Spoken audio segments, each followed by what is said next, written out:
get started. Okay.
How are you, Commissioner Lyons?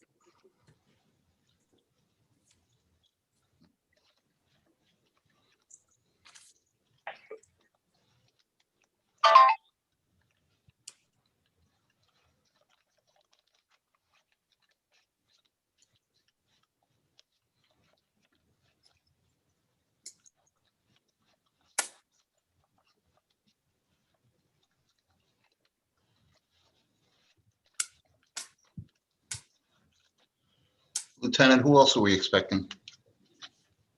Commissioner Diaz and Commissioner Farrow. Commissioner Criminato will not be in tonight.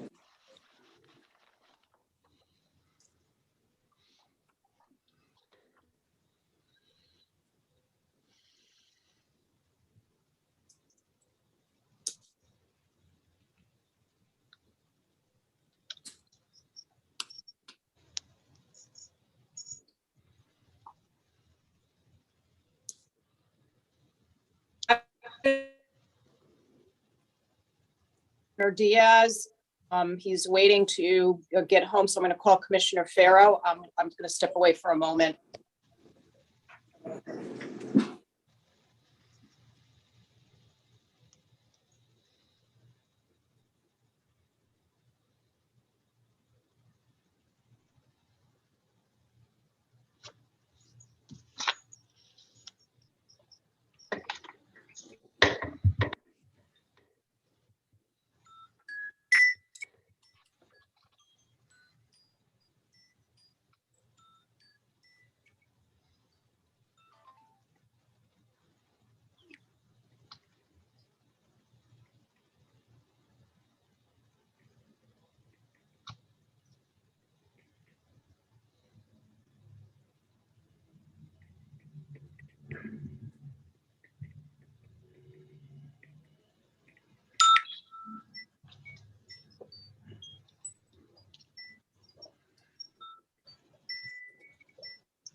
Commissioner Farrow should be on as we speak.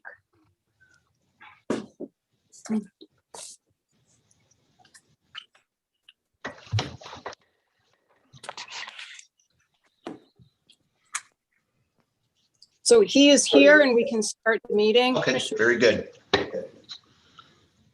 Okay, I'll call this regular board meeting of the Board of Police Commissioners to order. Roll call of commissioners. Commissioner Cruz, Here. Commissioner Lyons, Here. Commissioner Farrow. Ed, you have to unmute, please. I'm here. Yeah. Okay. And with myself, we have a quorum. At this time, please observe a moment of silence for retired Sergeant John Losack, who passed away Thursday, June 17th.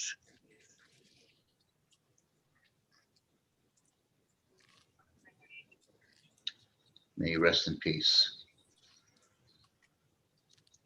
Next item is the acceptance of the minutes of the regular meeting, which was held on June 15th.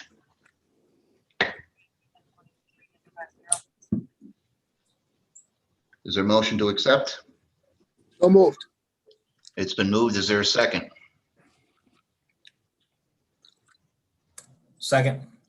Seconded by Commissioner Farrell. All those in favor? Aye. Any opposed? Okay, the minutes are accepted. Next item is the report from the Chief of Police. Chief Garcia has to leave shortly, so we'll get her started. Okay, Chief? Thank you so much. Thank you for your consideration. I just want to bring you up to speed on a couple of things that we've been doing. By the way, good evening, everybody. I'm sorry. Bring you up to speed on a couple of things we've been doing.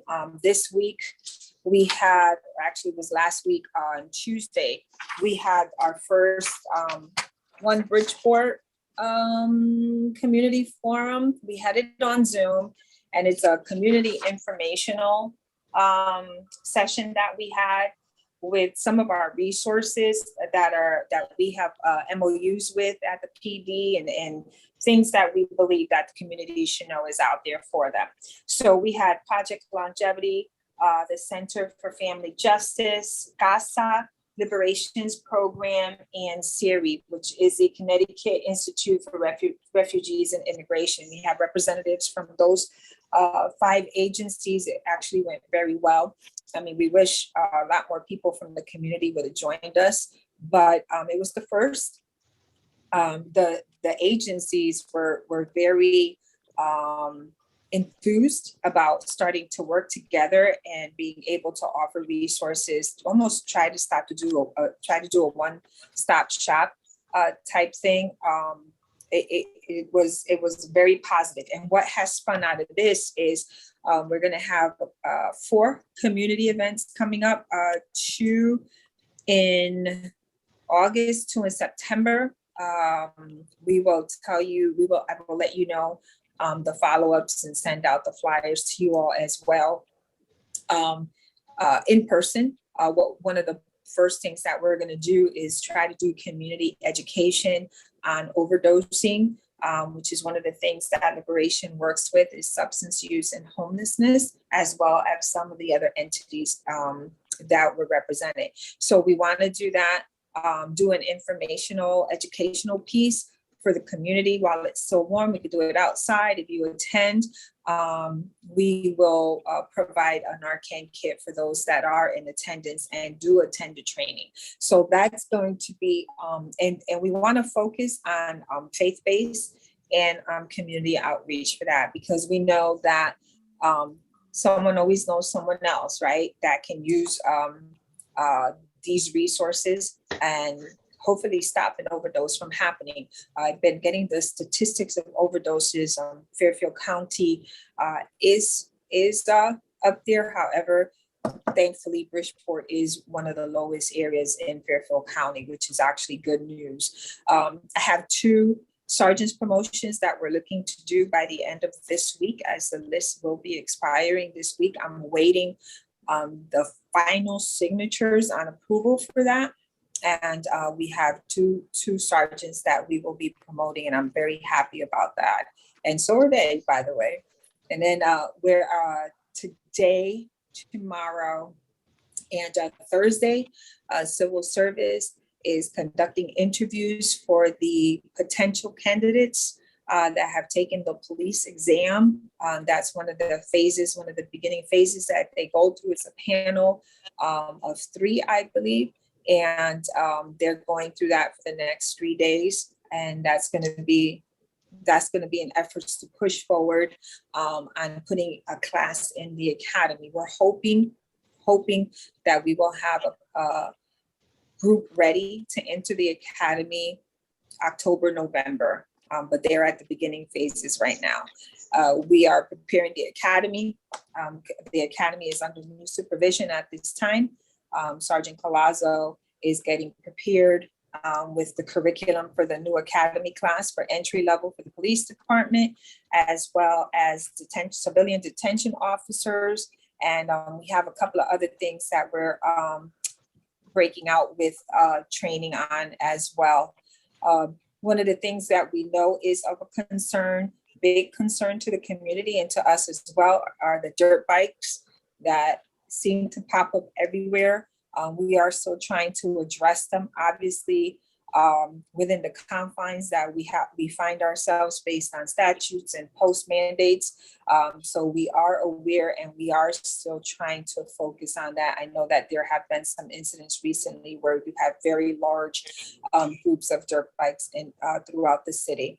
We're still trying to push the fine for the gas stations that they go to gas up their dirt bikes. We're still looking at trying to move that forward.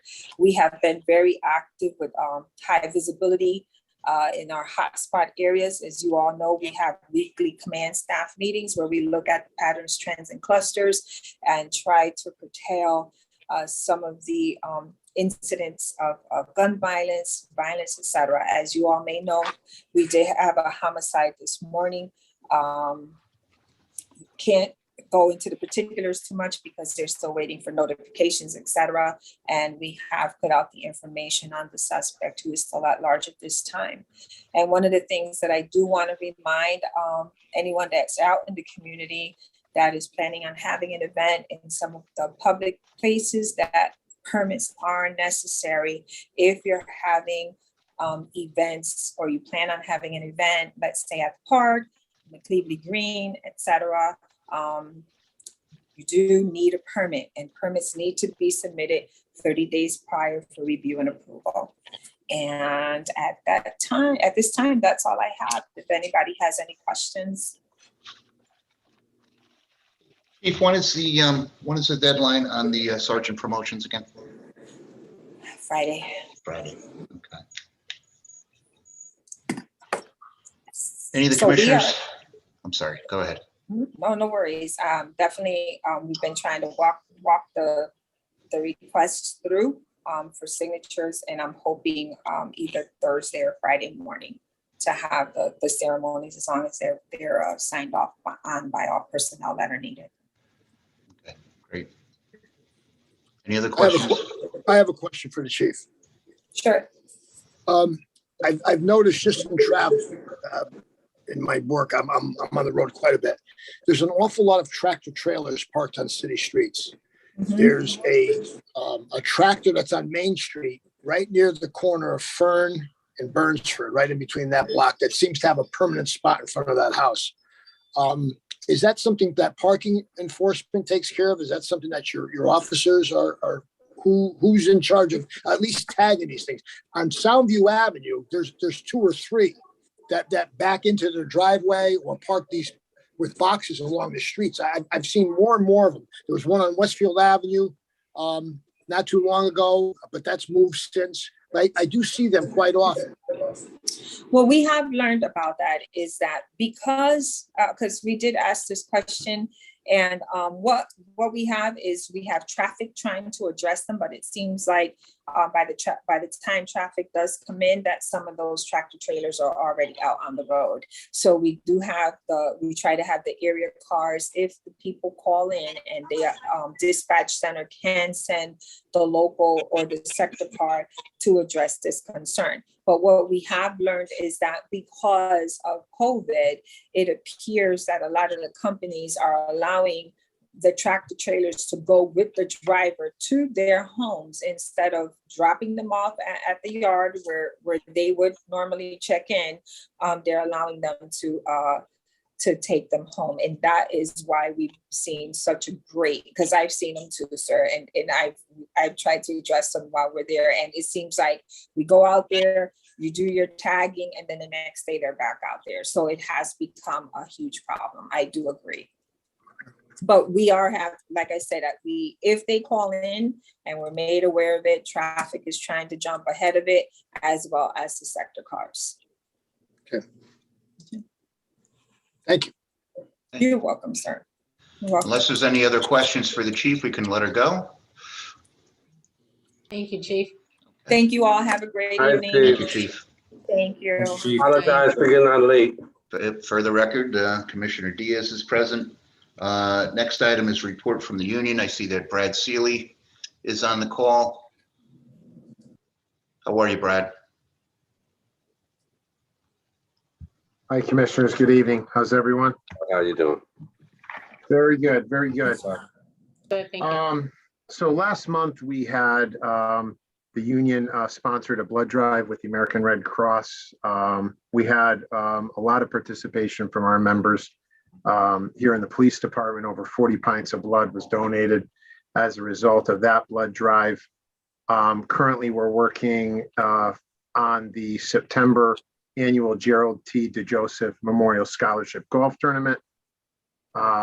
The board met, I believe it was last month, and this year it will be dedicated to Captain Nelson Kearney. For those of you who did not know Captain Kearney, he was an Army combat veteran of Vietnam out of the 82nd Airborne Ranger Battalion. He joined the police department in 1968, and he served here, moved up the ranks to captain for 38 years. So this year, the board voted unanimously to dedicate the golf tournament to Captain Kearney. And obviously it's in memory of the last police officer that was killed in the line of duty here in Bridgeport, which was Jerry DeJoseph, April 2nd, 1969. I'm sorry, November 28th, 1980. So we're working on that for September. Police Week is normally celebrated in May of every year. This year, because of COVID, it was pushed to October 13th through the 17th. We are working on dedicating or commemorating 2 plaques to the memorial this year. So we're looking at possibly doing it during those weeks of October 13th through the 17th. We're still working. The plaques are done. Those will be for Detective Daniel Demkowski and Officer Terrence Flood, both officers of the Bridgeport Police Department who died or passed away as a result of on-duty injuries that were inflicted in the line of duty. And that's really all I have for the commission at this point. Any of the commissioners have questions for the union president? Good to see everyone. Thank you, Brad. Thank you. All right, thank you. Appreciate it. The commissioners have been furnished with the report from the Office of Internal Affairs. Moving on would be the clerk's report on the status of pending matters. Lieutenant? Sure. Good evening, Commissioner. Just a reminder that we will have a Barrows hearing for 2 OIA cases, 114, 174, on August 5th. And we also have an alternate date or a conclusion date of August 12th. I'll be sending out reminders and agendas on Monday, August 2nd. Our August 17th will be our regular board meeting. And for September, I will be scheduling another Barrows hearing that we will discuss at the August 5th hearing regarding dates and which case moving forward. So please just think about your schedule, for September and October. And that's all I have on my end. Thanks, Lieutenant. We have one item under new business. It's a request from city traffic engineer for the review and approval of the speed hump policy. We have somebody from the city engineer's office with us this evening. We have Chris Daniele that will be answering your questions and discussing this new policy that they are asking for a approval regarding this matter. I too will have questions in just the appropriate protocol and my responsibility and yours, ensuring that this is rolled out effectively.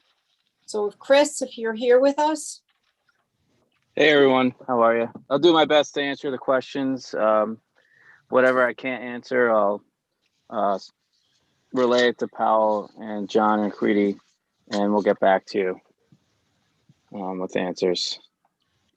Can you give us just a couple of minutes, just a brief overview? The commissioners all have the policy in front, but if you want to just give it a quick synopsis. Sure. So basically, this is just we created this. It's basically how we do things now, but we wanted to streamline it and put it out there and outline it for those who are submitting requests.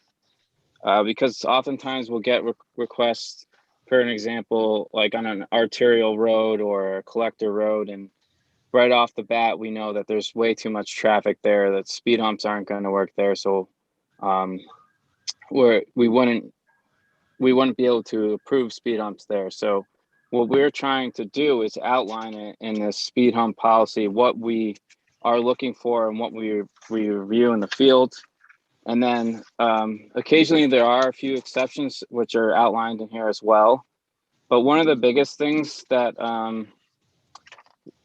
Powell wanted in here was that he wants all the requests to come from the city council members. So he doesn't want just, random citizens submitting for requests. He wants to streamline it through the council members. And in addition, he wants us to get on the request form a petition filled out by all the abutting owners, and at a minimum 67% need to be in favor, because we've gone out there and installed speed humps and come to find out that most of the residents didn't want it. So we were just trying to avoid issues like that. Is there anything in particular that you have questions about the policy? I don't know if this has come up, Chris, but I know I had this discussion with both Powell and John Arquidi, and I know there's certain criteria which is expected to allow speed humps to be put in place, but there's also issues that city council people have brought up when they've inquired about speed humps on roads that aren't necessarily all that well traveled, but they're in high crime areas, and there is issues with cars exceeding the speed limits by quite a bit. That's come up. I don't know if that's something that has been brought to your attention, or has there been any discussion on that as of yet, or Nothing about high crime areas has been brought to my attention. That's something I could mention to John and Powell if you would like me to. Are you saying that you feel as though speed humps in high crime areas would help? We had going back 20, 30 years ago, maybe even more, we had gang issues over on the east side, and it was addressed, I think on Pembroke Street, if I'm not mistaken, that barriers were actually strategically placed to slow traffic down by having cars finding it necessary to constantly turn left and right to get through. So I mean, it's not something totally unique to the city, but it was just something that that I brought up previously. I'm just wondering if there was any discussion that you might have been involved with. Evidently, that's not the case. No, but there's always exceptions to these rules, and it's open for discussion. Mhm. So if that was a situation where, it would help, then it's worth discussing it with the traffic engineer Sure. to see if he would be in favor of at least doing the study and evaluating. Commissioner Diaz, you have a question? Yeah, I do. I just want to clarify something, both for Chris Powell and I guess the other members of the commission. We are the final authority on this, right? I'm just wondering which of the police commissioners were invited to sit with engineering when they came up with this policy. I don't know I- that. I don't know that anywhere, but Exactly. I don't think so. I don't know that anywhere either. And I don't see how engineering would make a policy knowing that we're the final word on it without having any of us at the table. And I find it borderline insulting to the commission that they would. I think that was the intention of putting this in front of you now, is to see if there was anything you wanted to make changes to before we move forward with it. I think the proper steps would have been to invite a commissioner or two, or even just the chair or the vice chair Okay. to sit with you guys before even submitting this to us. I don't see a reason why we would have to look at any of this or have any word on this if we don't have, if we're the final word on the policy as it is. I don't see why you, engineering, especially with the backlog or what's going on in engineering, every time that we have had requests for certain things that have been held off and taken time. It seems like they took a lot of time to do this and to sit and come up with this plan. I don't see how you would do that without having a commissioner there or two to kind of walk you through what we were thinking or what you know, I think if we're going to work cohesively, we should work cohesively. In And it should be, defense, in Chris's defense, I mean, that, I'm sure that wasn't his call, but. No, I'm Yeah. sure, but he's the No, one I'll that relay should the here to message. speak to us. That's Yeah. I'm not accusing Chris and I apologize if it seems like I am. No, it doesn't. I'm more, and I guess that's why Powell didn't come and prepare or do the or come today and talk to us. But He's on I just vacation. feel that it would be very important or in order, you know, it's almost like pushing us to the side and saying, here, this is what we're doing. And if you got any changes, please let us know.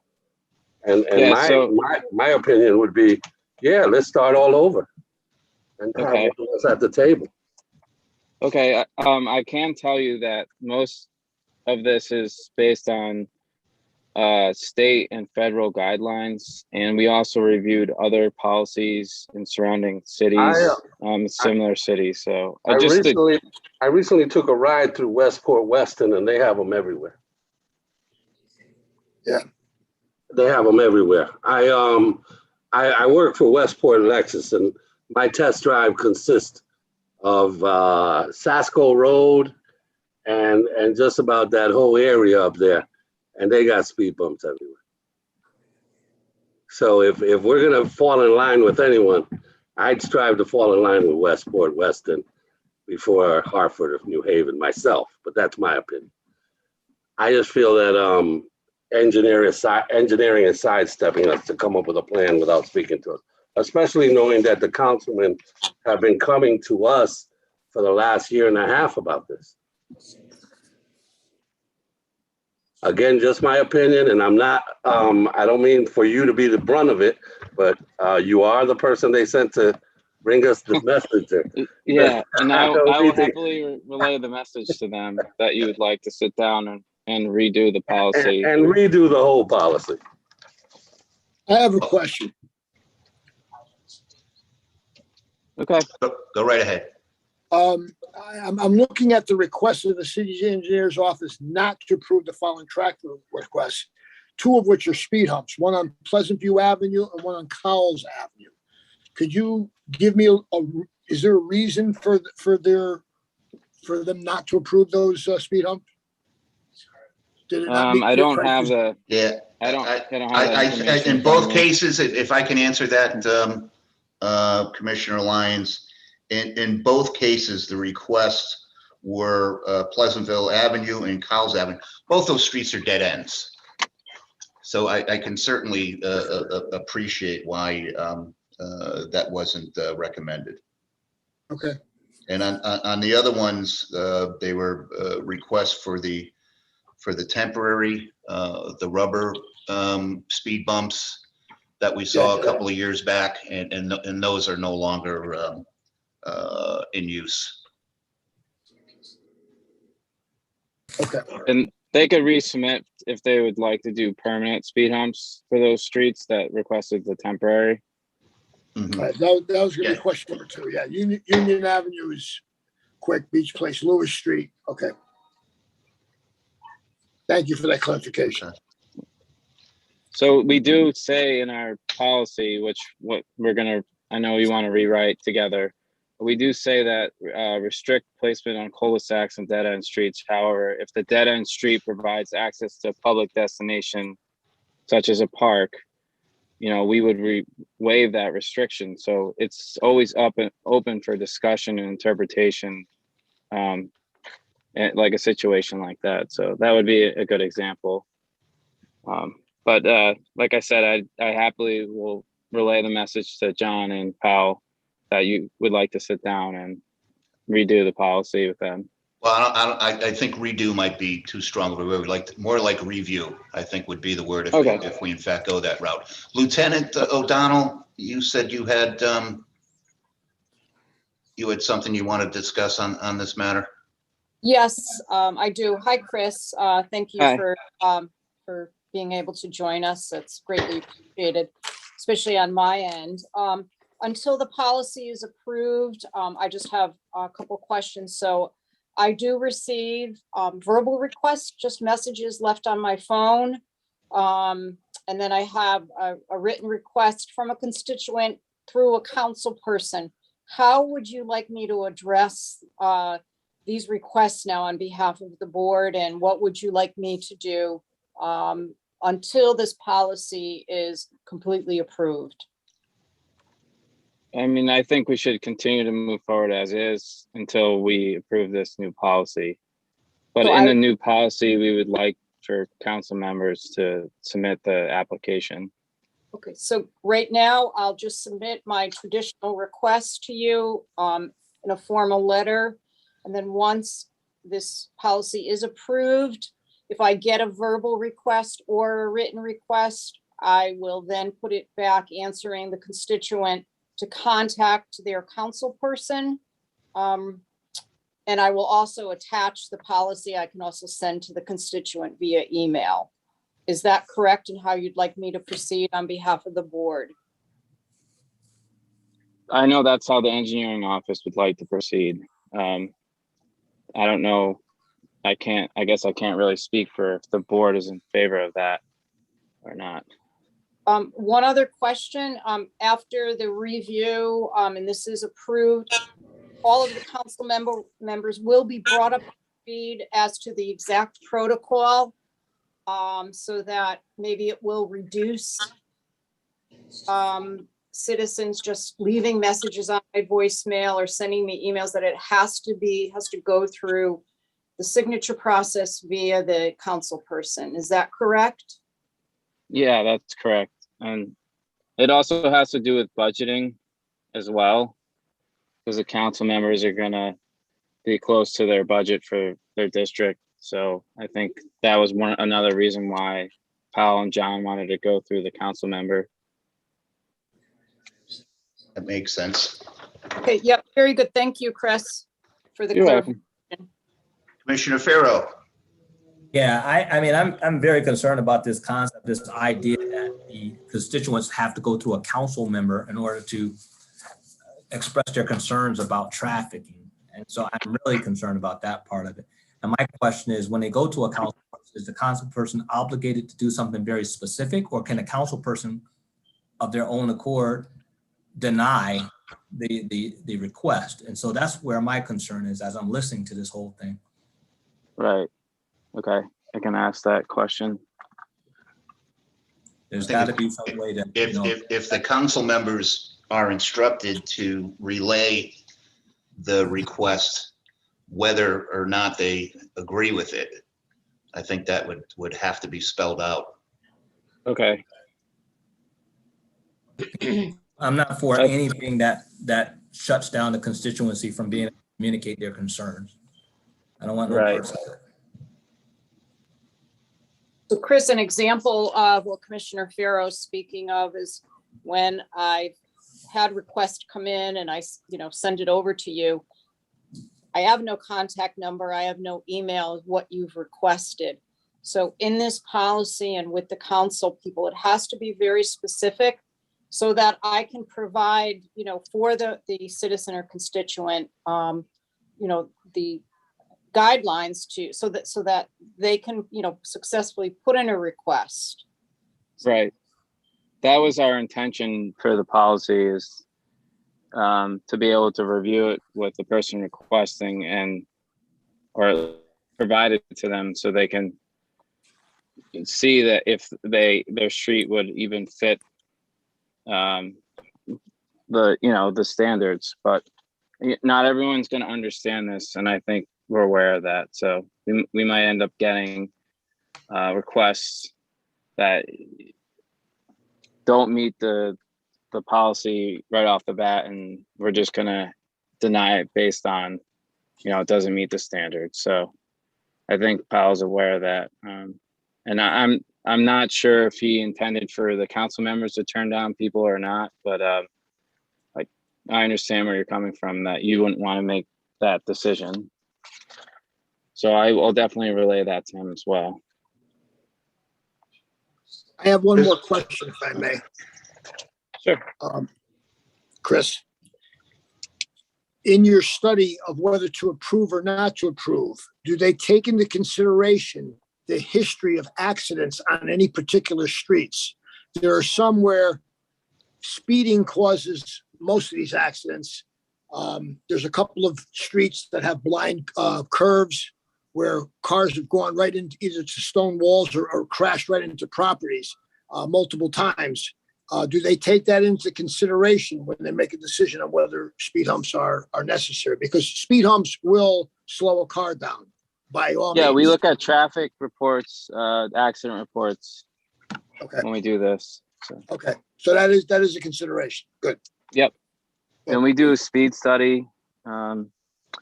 It tracks the volume of cars, and then it also tracks speed. Okay. And we do that over the course of a week. Yeah. I believe Commissioner Cruz had her hand up, Commissioner Roach. I did several times. I put it down. I apologize. I'm sorry. That's Do you okay. have, That's do you have okay. any? We're not used to using those reactions on the screen. I get it. So in speaking with some potential candidates that are running for city council, my understanding is that when they go to door, they hear from the constituents that they don't even know who their council member is. So I think it's important to piggyback what Lieutenant O'Donnell said, that we want to be clear which council member to direct that constituent to. And we should have that information on the website as well if people are looking for information. Okay. They don't know what district number they represent or belong to, right? I mean, these are people that just are not into politics, let's say. So they need to be informed. And secondly, you mentioned, Christopher, by the way, thank you for joining us this evening, that when the requests come, when they're directed to city council members, that a petition should be 67% in favor, 67% of whom?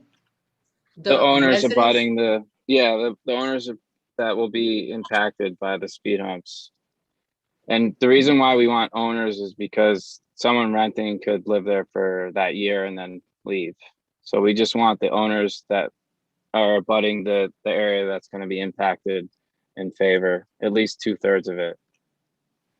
And is that a standard piece of the policy you've seen elsewhere? Yeah, we've seen that elsewhere.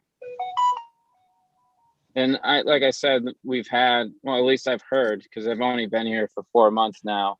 I've heard stories where we go out to install the speed hump, and literally the person who requested it, their spouse came out and were mad that it was being put in.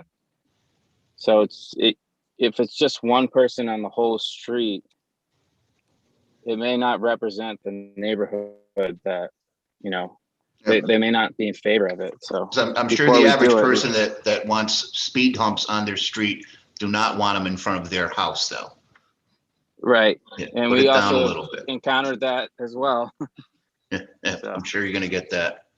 How, and I'm sorry, unless there's any other questions, how time sensitive, if at all, is the approval needed for this policy? I mean, I don't know that it is the time, there is a huge time sensitivity to this. We've been doing, at least since I've started, we've been doing it the same way and been able to review and continue to review. So I just think we would prefer to streamline the process and eliminate a lot of the requests that come in that we know aren't gonna meet the standards. Like if it's a bus route or emergency route, like right off the bat, we wouldn't want to install speed humps there. So it just cuts down on the number of requests. Chris, Danny, do we know how I have many? one- I'm sorry. No, go ahead, Commissioner Diaz. Do we know how many have been installed in the last year? I don't know. Is it more than 5? Would you know? More than 2? Or- I don't know if there's any have been installed yet. That's what I'm saying. I haven't No, seen it. Yeah. there has. There has been, They're okay, I installed in front of the apologize. schools. Yeah, Okay. Blackham School on Thorne, Brenton Street behind it. Okay. They were installed. There's one or two other schools. I think one was on the east side. I can't think of it off the top of my head. I could find Okay. out. But I know Blackham School has 2, one in front, one behind. Chris, I just have one more question regarding the board's responsibility in improving any policy, particularly our police policies. But all of the policies are also vetted through the city attorney's office first prior to coming to be placed actually on the agenda and approval. Is this also going to be the case with this policy as well? Yes, but I'm not, it might have already gone to them. I can ask that question. That's a good point. If you can check that out. Commissioner Farrow? Yeah, and thanks, Lieutenant O'Donnell, for that. That was a good question. Again, from my perspective, at least, I think we want to pay attention to how we address these speed bumps. When you talk about, I guess, 2/3 of the people making the decision have to be homeowners. I don't know about all of these neighborhoods, but I suspect some of the neighborhoods are largely populated by tenants. And if it's tenants who are concerned, it's probably because the homeowner doesn't live there. So it's not a concern of the homeowner probably at that point. And so I'd be careful about any policy that basically says you have to own a house in order to be concerned about your traffic in your neighborhood. I agree. Okay. That's also a very good point. Right.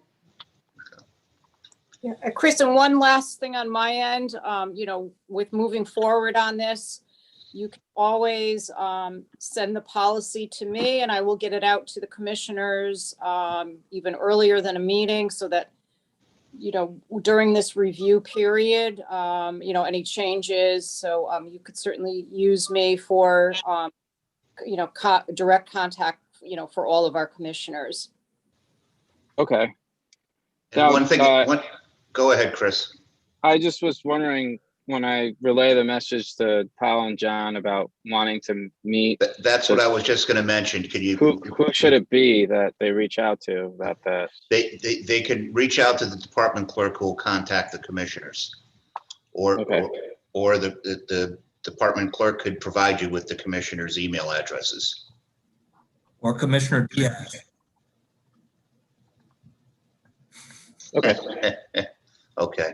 Any other questions for Chris? All right. Chris, thank you for coming. I Thank you. appreciate Yeah, it. no, thank you very Yeah, much. no problem.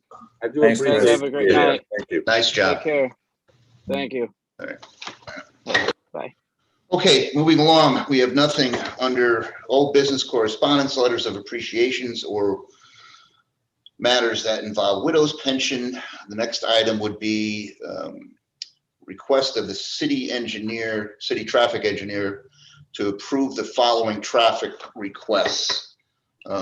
We have a total of 1, 2, 3, 4, 5, 6, 7.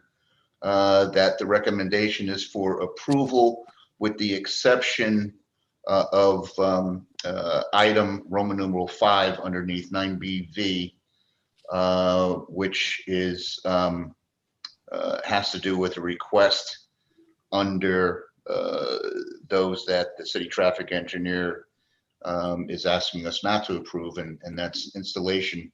The request was the installation of a traffic or a three-way stop control at Pleasant View Avenue and Beechview Avenue. I want the commissioners to be mindful that the what the city traffic engineer is suggesting is the installation of a stop control along Pleasant View Avenue approach only. So when you see that same request come up, that's the reason why. Unless there's any questions, the items under 9A, entertain a motion to combine and approve.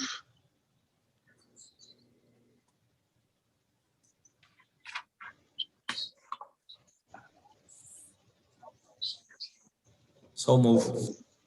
It's been moved. Is there a second? Second. All those in favor? Aye.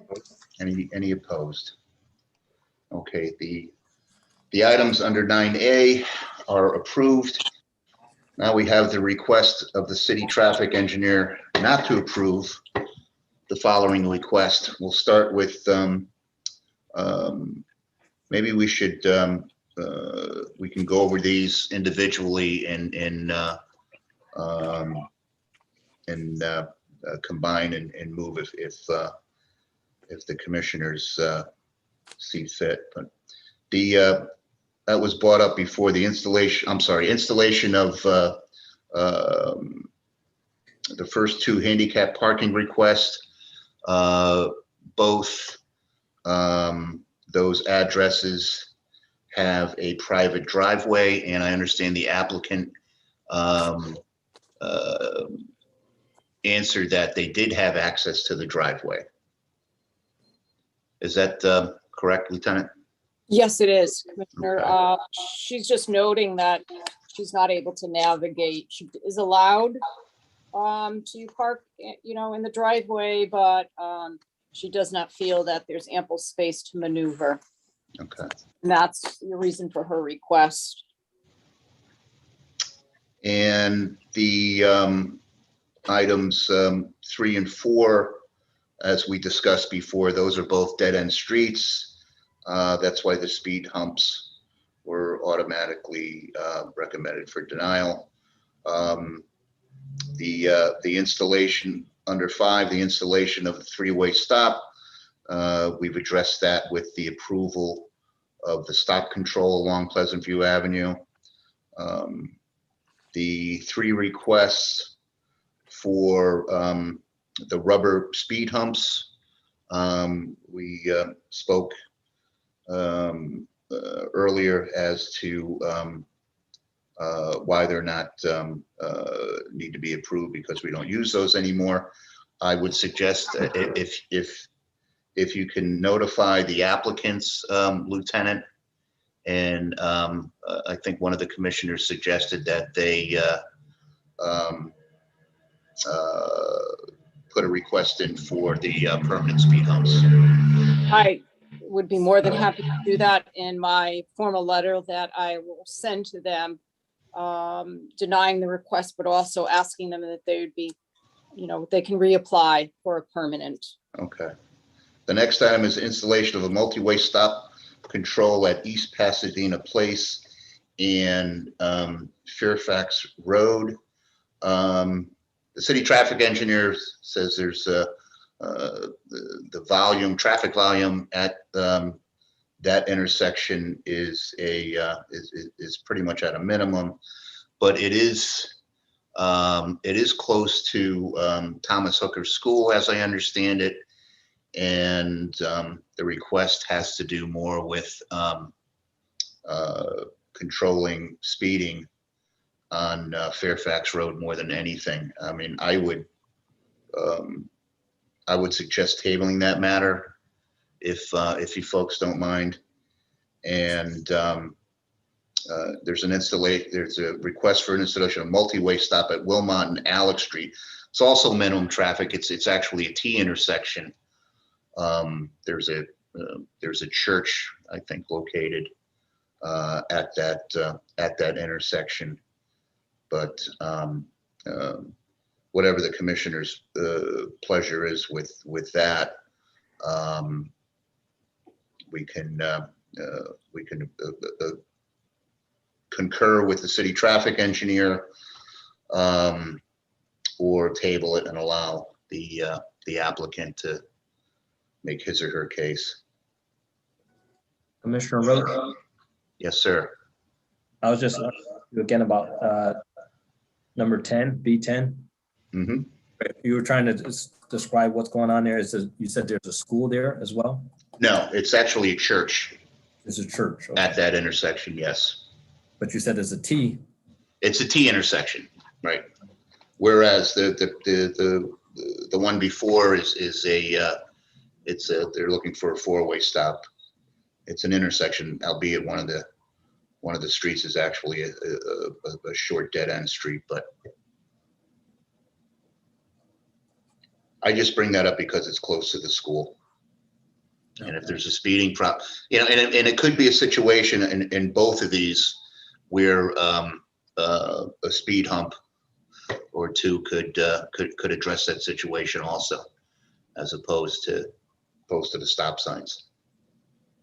But I would suggest maybe tabling those last two issues, or those last two requests, if the commissioner's okay with that. Yeah. All right, hearing no issue, I would entertain a motion to combine the items under 9B, Roman numeral 1 through Roman numeral 8, and approve the request to deny, or the recommendation to deny. So moved. It's been moved. Is there a second?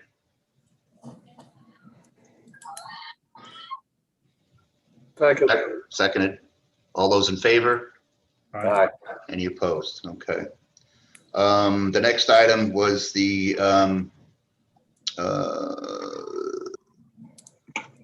multi-way stop at East Pasadena Place and Fairfax Road. Entertain a motion to table. So moved. Is there a second? Second. All those in favor?